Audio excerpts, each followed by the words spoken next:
Allô la famille, bienvenue sur ma chaîne. Aujourd'hui, on tourne le 6e épisode de cette série J'ai donné ma vie à Dieu et aujourd'hui, on parle de l'affirmation de notre nouvelle identité en Christ. Installe-toi bien, d'accord?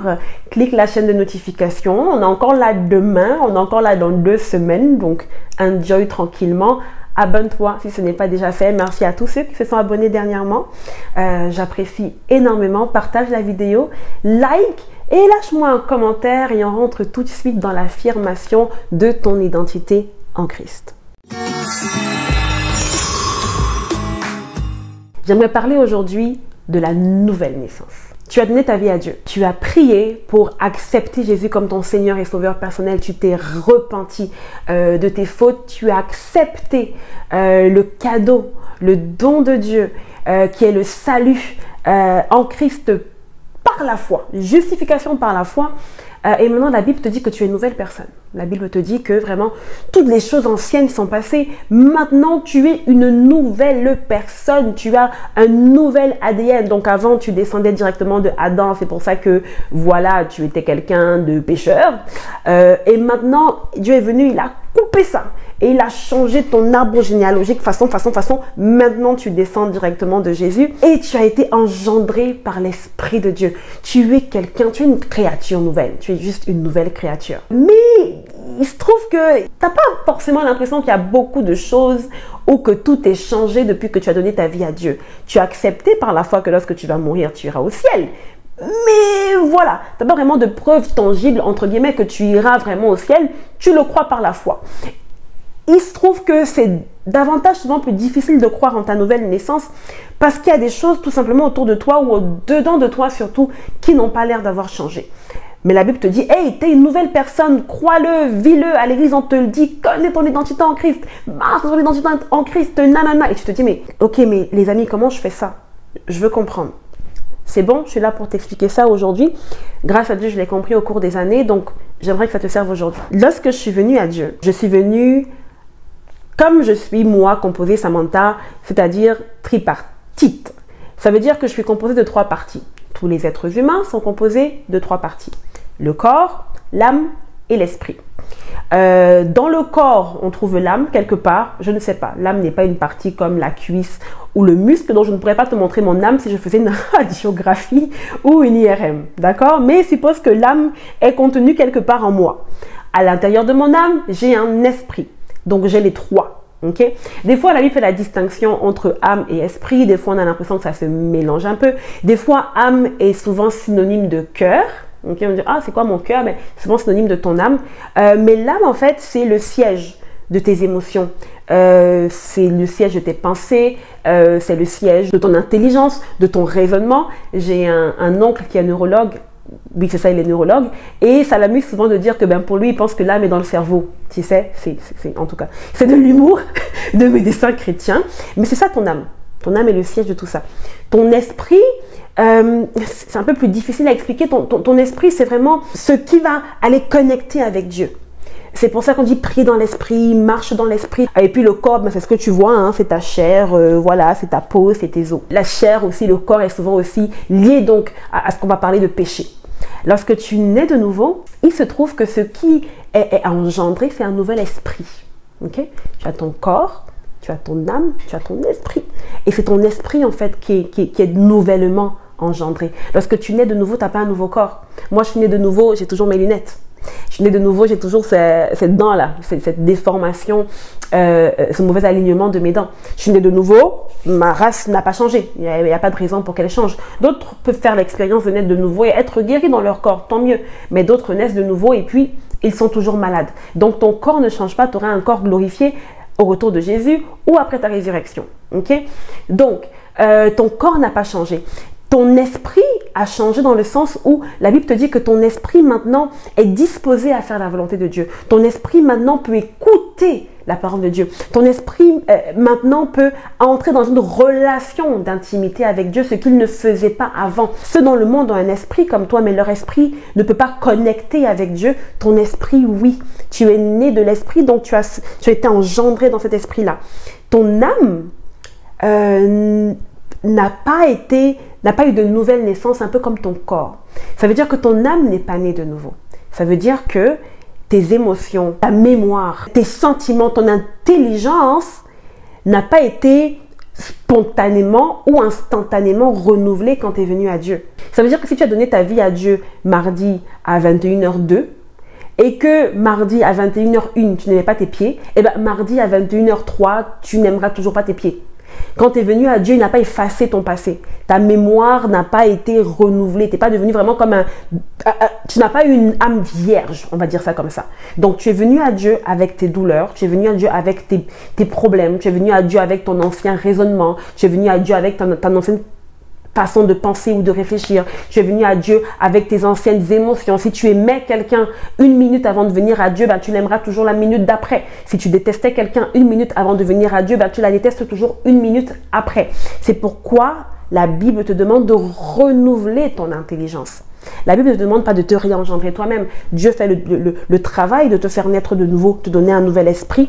Mais en ce qui concerne ton âme, c'est ton devoir, de façon intentionnelle, d'emmener cette âme à un renouvellement, de changer tes désirs de façon intentionnelle, d'aspirer à ce que l'esprit veut que tu fasses et de rejeter ce que la chair veut que tu fasses. Ça a peut-être été un peu long, mais je voulais qu'on comprenne pourquoi est-ce que lorsqu'on vient à Dieu, on a cet effort qu'on doit faire pour affirmer notre nouvelle identité. Je voulais qu'on comprenne pourquoi ce n'est pas évident de se sentir aimé, appelé, choisi, co-héritière et tout le reste. Je voulais que vous compreniez en fait pourquoi est-ce que c'est un défi de relâcher certaines choses? Pourquoi est-ce que c'est un défi de continuer à lutter avec le pardon ou avec la colère? Pourquoi c'est un défi de dépasser ou de détruire les mensonges qu'on a reçus? Eh bien, c'est parce que notre âme, elle vient comme elle est en fait.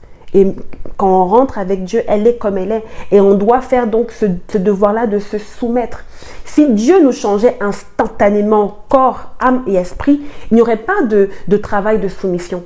Il n'y aurait pas d'abandon à Dieu. Il n'y aurait pas la nécessité en fait d'apprendre à connaître Dieu, de faire ce cheminement-là. Et ce serait d'autant plus difficile pour nous de parler aux non-chrétiens. Ce serait d'autant plus difficile pour nous d'être témoins de Jésus parce que ok, Jésus est venu à nous, il nous a dit, viens, je suis venu et pouf, c'est bon, tout est fait. Mais je n'ai pas de témoignage. Un témoignage a forcément un avant. Et donc, c'est pour ça que tout ton avant, une des raisons en tout cas d'après moi, n'est pas totalement effacé parce qu'il faut que tu passes au travers de, hey, les fameuses persévérances, les fameuses tribulations et les fameux, ok, je me suis laissé totalement abandonner à Dieu et ci et ça et ça. Et c'est tout ça en fait qui construit en fait ta foi. C'est tout ça qui fait que tu puisses croître spirituellement. Ok? Ok. Alors aujourd'hui, nous parlons du renouvellement de l'intelligence. Le renouvellement de l'intelligence qui est capital. Pour en revenir à mon histoire, parce que c'est ce fil conducteur qu'on essaye de suivre durant ces épisodes, il fallait que je sois capable de me voir comme quelqu'un d'aimé. Pas d'aimable qu'on va aimer dans le futur ou dans certaines circonstances, mais comme quelqu'un d'aimé ici et maintenant. Pourquoi il fallait que ce soit ici et maintenant? Parce que si j'attendais de devoir faire certaines choses, de devoir vivre une certaine vie, de devoir moi-même essayer de balayer mon passé, ça me ramènerait en fait à une mentalité de j'ai dû performer pour être aimé. Une mentalité que j'avais d'ailleurs, je le faisais surtout dans ma relation avec mes parents, où je faisais les choses parce que je me disais que ça allait me faire aimer. Mais non, le défi d'être renouvelé dans mon identité en Christ, c'était vraiment de réaliser que ici et maintenant, parce que maintenant je suis couverte par Christ entièrement, je suis aimée. Je suis choisie, je suis voulue. Ça ne viendra pas avec ce que je pourrais faire. Ça ne viendra pas avec mes actions. Ça ne viendra pas avec la manifestation de ma foi. Non, non, non, non, non, non. Au contraire, les œuvres seront la manifestation de ce que je sais que je suis déjà en fait. Et ça a été difficile parce que quand j'ai rompu cette deuxième relation dont on a parlé dans la vidéo précédente dans laquelle j'étais rentrée parce que j'avais été poussée par le mensonge que plus personne ne voudrait de moi, je me retrouve dans une situation où là, de nouveau, en fait, j'oublie les sauveurs imparfaits, etc. J'oublie les personnes l'idée du mariage que je ne veux toujours pas d'ailleurs, parce que je suis de nouveau confrontée à mes problèmes de base. Donc avant, les problèmes imminents, urgents dont j'ai parlé, que ce soit trouver un travail, retrouver un statut au Canada, etc., se sont calmés, entre guillemets. Mais maintenant, il y a une résurgence de ces problèmes. Ils reviennent parce que mon permis de travail est en train d'expirer et je suis en train de m'approcher en fait, de me retrouver sans statut au Canada comme je l'ai été en France. Entre-temps, je travaille sur un contrat. J'avais un contrat aussi de travail donc qui s'arrête puisque je n'ai pas de papier. Il ne peut pas être renouvelé parce que je suis en attente de ma résidence permanente. Je jouis au moins au Canada d'un statut implicite. Ça veut dire que j'ai le droit légalement de rester parce que je suis en attente de ma résidence permanente. Mais vu que mon permis de travail est expiré, je ne peux pas travailler, je ne peux pas aller à l'école. Donc je me retrouve en fait dans la même situation que j'étais en France et c'est l'ennemi utilise ça de nouveau pour entrer dans ma vie et me dire « Ok, mais je croyais que tu avais changé. Je croyais que les choses étaient différentes. Ben, tu es supposé être nette de nouveau. En quoi ce que tu vis maintenant est différent de ce que tu vivais il y a 3 ans quand tu étais en France en fait. » Et c'est dans cette circonstance-là que cette nouvelle identité doit ressurgir. Elle ne peut pas attendre plus tard parce que c'est au milieu de ça que Dieu veut me faire comprendre que toutes ces choses, je suis toutes ces choses malgré que je ne les vois pas, malgré que je ne les ressente pas. D'accord? Alors, il y a une chose particulière il y a un point particulier, moi, de mon cheminement où Dieu m'a permis de réaliser ça, c'est que j'étais donc dans cette situation-là où chaque jour, j'affirmais mon identité en Christ. Donc, j'essayais de rentrer dans la parole et de me rappeler qu'est-ce que la Bible dit de moi. Et ce sont ces étapes-là sur lesquelles je reviens dans mon journal de l'identité en Christ. Tu verras que ça commence avec une affirmation. Affirmation de la parole. J'ai lu ça, c'est ce que la Bible dit, c'est ce que je suis. Ok, avec plusieurs versets pour l'affirmer. Je revenais sur les mensonges. Premièrement, d'abord, quels sont mes défis? Pourquoi est-ce que j'ai du mal à croire ça? Pourquoi est-ce que j'ai du mal à croire que je suis aimée, que je suis choisie ou que je suis voulue par Dieu? Dans mon cas spécifique, c'est parce que justement, je revivais quelque chose que j'avais déjà vécu quand je ne me sentais pas aimée, ni voulue, ni choisie. Donc, pourquoi est-ce que la même situation se représente si je suis aimée, voulue et choisie de Dieu? Alors, je pensais qu'il fallait que je travaille doublement. Je faisais déjà ce que la Bible voulait que je fasse. Par exemple, on m'avait proposé d'épouser quelqu'un pour avoir ma résidence permanente, ce à quoi j'avais dit non, parce que je savais que ce n'est pas ce que Dieu voulait pour moi, donc je marchais dans la vérité, j'appliquais la parole de Dieu, mais j'avais quand même l'impression qu'il fallait que je fasse plus. Il y avait un côté de moi qui voulait performer plus. La parole, je la déclarais, je l'affirmais, mais il me restait le défi que ça rentre dans ma tête. Ça ne rentrait pas dans ma tête, ok? J'agissais, je faisais, mais j'avais du mal à arriver à ce point-là où je le crois parce que vraiment j'étais trop focalisée sur mes circonstances. Alors je performais. Et alors que je performais, je réalisais qu'il y avait ce mensonge-là qui continuait à être là. Donc il fallait que j'adresse ce mensonge-là d'une manière ou d'une autre. Alors j'essayais de m'asseoir là, de me dire, ok, pourquoi est-ce que je crois ça? Ok, c'est à cause de mes circonstances. Donc, est-ce que je lis l'amour de Dieu pour moi, mes circonstances? Est-ce que Dieu vraiment, son amour, il doit absolument le manifester en changeant telle situation dans ma vie? Et là, je réalisais que non.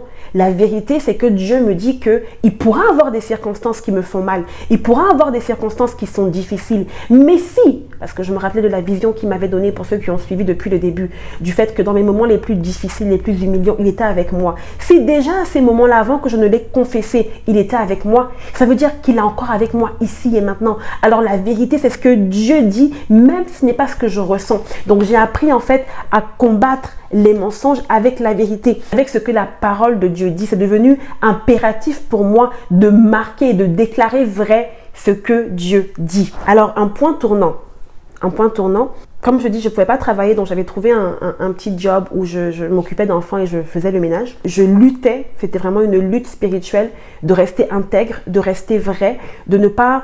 de résister en fait à la tentation d'essayer de régler mes problèmes, notamment d'immigration. Moi-même, on m'a proposé énormément de choses.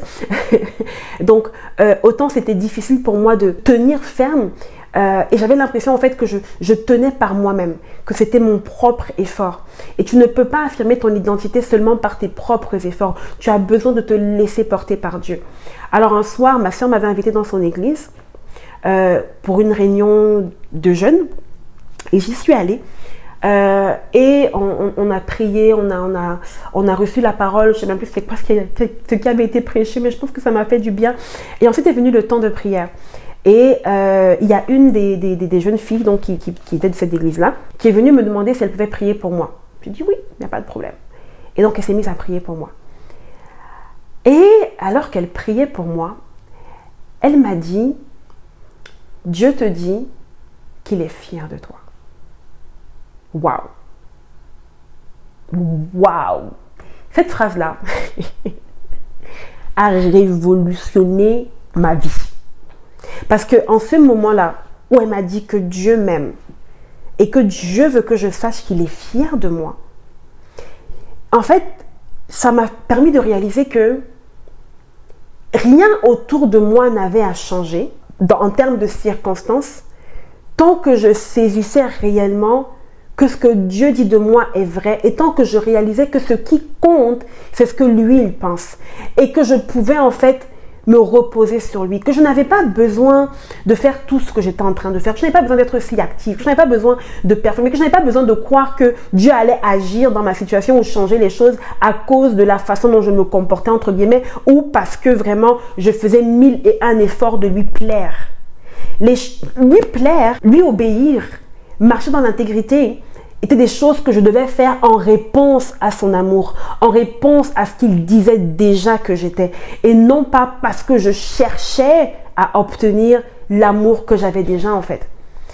Les paroles qu'elle m'a données sont vraiment venues répondre à « tu es déjà ce que tu dois être. Je suis déjà content de ce que tu es parce que tu l'es en moi. » Il faut que tu atteignes ce repos-là. Et c'est ce que je voulais que tu comprennes dans cette vidéo aujourd'hui. Ton identité en Christ, en fait, tu l'as déjà. Tu l'es déjà. Tu ne l'atteins pas à force de performer. Tu ne l'atteins pas à force d'avoir un certain comportement. Non, le comportement que tu as, ça c'est pour manifester de façon visible ce que tu es déjà. La manière dont Dieu m'a appris à affirmer mon identité, en résumé, c'est de premièrement me pointer vers ce qu'il dit de moi, de ce que je suis en lui. C'est de deuxièmement me faire réaliser pourquoi est-ce que j'avais du mal à croire ces choses-là. Est-ce que je peux mettre un nom dessus? Est-ce que je peux pointer la raison pour laquelle j'ai du mal à croire ce que Dieu dit de moi? La troisième chose, c'est quels sont les passages qui viennent contredire, qu'est-ce que la Bible dit en fait qui viennent contredire ces mensonges, ces interprétations fausses que j'ai de qui je suis et de comment est-ce que Dieu me voit. Et quatrièmement, comment est-ce que par mon attitude aujourd'hui, je peux manifester ce que Dieu a déjà dit de moi. Vraiment, je veux que tu comprennes que ce que Dieu a déclaré sur toi, ce que Dieu dit que tu es en lui, c'est ça qui est. C'est ça qui est. Et ça peut être difficile de le croire ou de l'accepter. Des fois, tu vas me dire, ok, mais moi, Samantha, pourquoi est-ce qu'il n'y a pas quelqu'un qui vient et qui me donne cette parole-là, qui va venir m'affirmer? J'espère que dans cette vidéo, tu as reçu au moins une parole qui t'a affirmé ce que tu savais déjà ou ce que Dieu t'a déjà répété ou ce que tu lis dans la Bible et que tu as du mal à intégrer. Sinon, j'ose vraiment croire que dans ce journal, mon identité en Christ, dans ces 20 caractéristiques qui viennent chacune avec une méditation, tu trouveras au moins une parole qui va venir t'apporter ce « ouh ». En fait, c'est vraiment de moi dont il s'agit quand Dieu parle.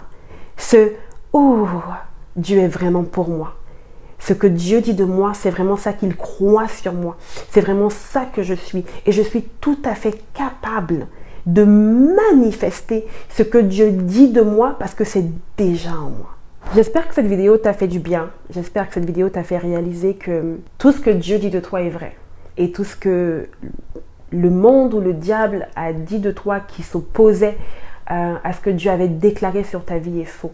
J'espère que tu as saisi le sens de l'identité en Christ, que tu as compris pourquoi est-ce que ce n'était pas automatique ou instantané d'être renouvelé dans son âme, que tu as saisi l'importance de l'être. Parce que, écoute, ce que tu vas faire dépend directement de ce que tu crois que tu es.